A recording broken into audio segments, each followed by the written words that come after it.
I think it's the approach. It's an architecture of human scale.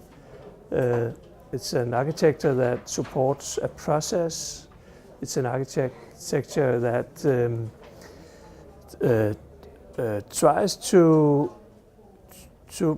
make it better through design and consideration for those who need it mostly. It's been very important for us to separate that for the patient's point of view. The house is not big. The patient embedded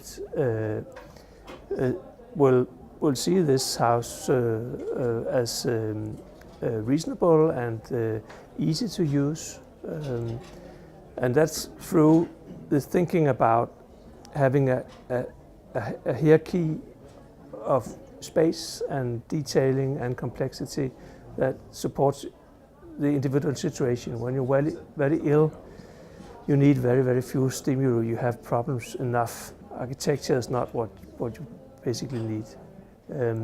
But you have to get back to the real world, dealing also with the real world, though you might have a condition of some kind.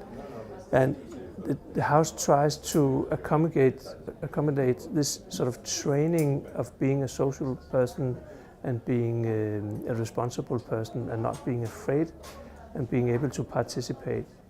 And that is through like different scenarios of architecture, from very, very simple to more complex. And I think that's not really been done that specific before.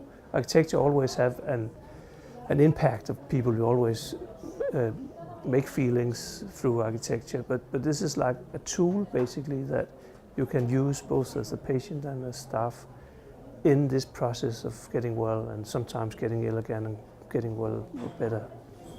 I think it has been the most interesting process because you have sort of to work with the principles of architecture, space, light, materials, like the ABC, I've called it. You have to be very, very careful.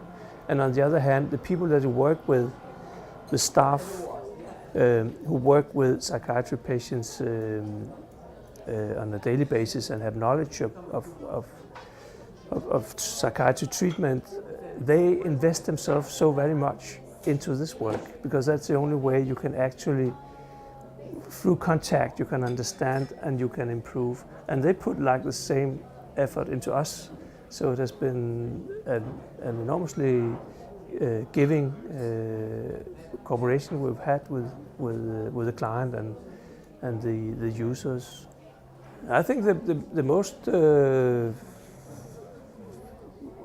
would say anyway, that we have invested a lot of money, and the client has also invested a lot of money and time in trying to develop solutions together, because we can never make better solutions than the programming asks for. We need to know what are the what program is, but in this case we were asked also to work with the program alongside, because nobody had like the solution in the end. We wanted to make it by doing so. I think this.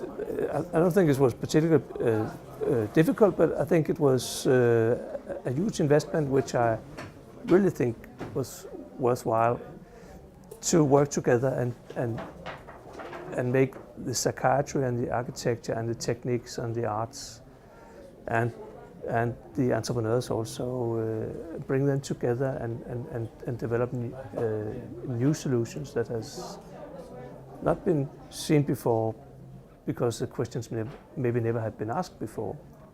I think it takes some time for the organization, which has never had a house like that before, to use it fully, because it takes a lot of management and it takes a lot of guts also to change the way you are used to work. And there are like 800 people working in that hospital, so it's a big organization which has to change. But only a few days after they moved in the most critical areas, was called the high security area, where people are very, very ill and very dangerous also. We got an email back from one of the leading persons we've been working with, who said, "Thank you, and we want to tell you that people who has not been taking a bath for like 15 years took a shower this morning."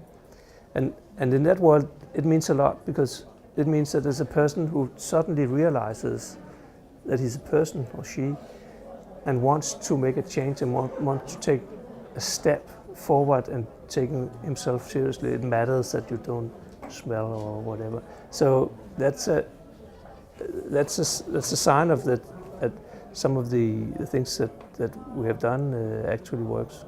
I haven't got statistics. It's not been like scientifically, but the number of violence and the use of restraining has dramatically fallen, like lower than half of what it was before. We don't know which aspects is what works. Maybe it's just that it's more space, and maybe it's the daylight, and maybe, I guess it's a combination of many of the things that we have done. But it's very satisfying that there's this concern in society, and then you can actually make a difference for those people who need it. In healthcare, elder care, there's huge possibilities in working with the environment, investing in the environment as a part of the treatment, or I don't know if call it treatment for elderly, but part of the care that you can provide. And it has been has not been invested enough in it, but now there seems to be knowledge on many levels that supports this, and if you then work together and bring out this tenders that ask for change and ask for specific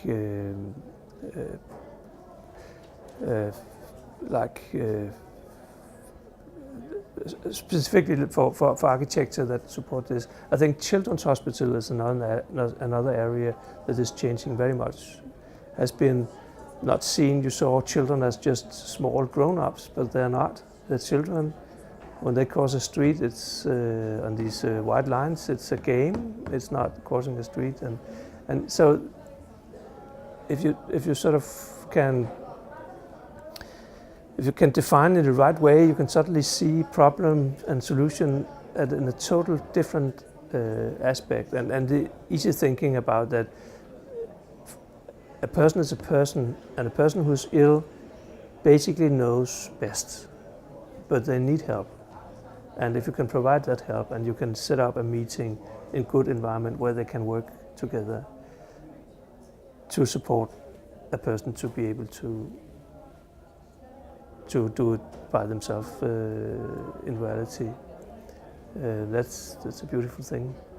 And that's an aspect you saw it more like in a more technological way, that it was a scanning and tubes and acting fast and all the things that has been developed all the time in hospitals. Psychiatry has never, or not for many years, not changed. We talk about that it's not been invested basically like since the 1819, where they had huge investments, also as in the countryside, and this, this a little manor style, women to the right or left, I don't know, women to the one side, men to the other side, and the rich by the doctor. But there's been a long period where there's not been this focus and not asked the right questions, and now it seems with also a strong development in psychopharmaca, there seems to be so many people who can see themselves being cured or being able to live a normal life, and that's a change. This recovery thinking is a change, and then there's so many tools you can work with. it's work, and it's professionalism. I think the most interesting things that we also talked about, that is working together with other competences. We always do it with engineers, and we've always done that, but there's a lot of new competences, and you can find sort of the key to solving problems sometimes in this cooperation, where you suddenly see things differently. And you can ask yourself, words now it's in English and it's not your language, not my language, but we talk about embedding people. When you get into a hospital, you get to bed. You get a night dress on. And some people have been trying to make research in what does that mean that you lie down.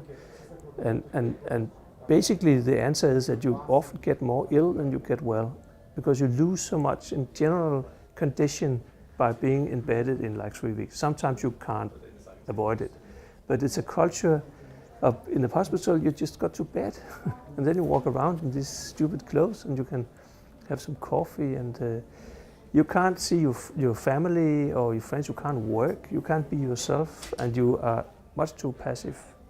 And when you ask staff, sometimes they're very reasonable answers to why you are in bed, but also then we know where they are. It's just how we do it.